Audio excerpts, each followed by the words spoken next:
सोलापुरातील बार्शी तालुक्याला मुसळधार पावसाचा मोठा फटका बसलाय। पावसामुळे तळवडे गावातील सरकारी आरोग्य केंद्रातील भिंती खचल्या। रुग्णालयाची भिंत खचली असल्याचं वारंवार प्रशासनाला कळवून देखील प्रशासन दखल घेत नसल्याचा आरोप जो आहे तो ग्रामस्थांनी केलाय।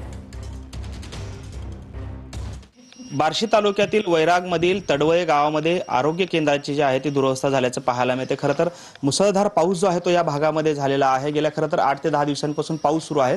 मात्र काल मुसळधार पावसामुळे गावातल्या अनेक घरांमध्ये जे आहे ते पाणी शिरलेलं होतं। त्याचबरोबर त्याचा फटका जो आहे तो आता आरोग्य केंद्रांना देखील बसल्याचं चित्र आपल्याला पाहायला मिळते।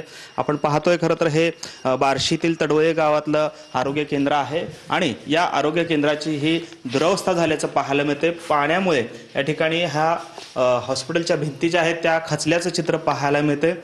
केव्हाही ही भिंत जी आहे ती कोसळू शकतं, अशी परिस्थिती या ठिकाणी उद्भवलेली आपल्याला पाहायला मिळते। प्रत्येक वेळेस गाव पाठपुरावा करतोय,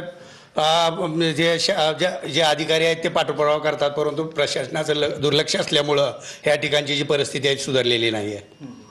आपण पाहतोय खरं तर ज्या ठिकाणी आपला जीव वाचवण्यासाठी काही रुग्ण जे आहेत ते या ठिकाणी येत असतात, मात्र तिथेच आता या रुग्णालयाची अवस्था जी आहे ती दयनीय झाल्याचं चित्र आपल्याला पाहायला मिळते। त्यामुळे सरकार या दयनीय अवस्था झालेल्या घटनांकडे लक्ष देणार की घटना घडल्यानंतर हे दुरुस्ती करणार हे पाहणं महत्त्वाचं ठरणार आहे।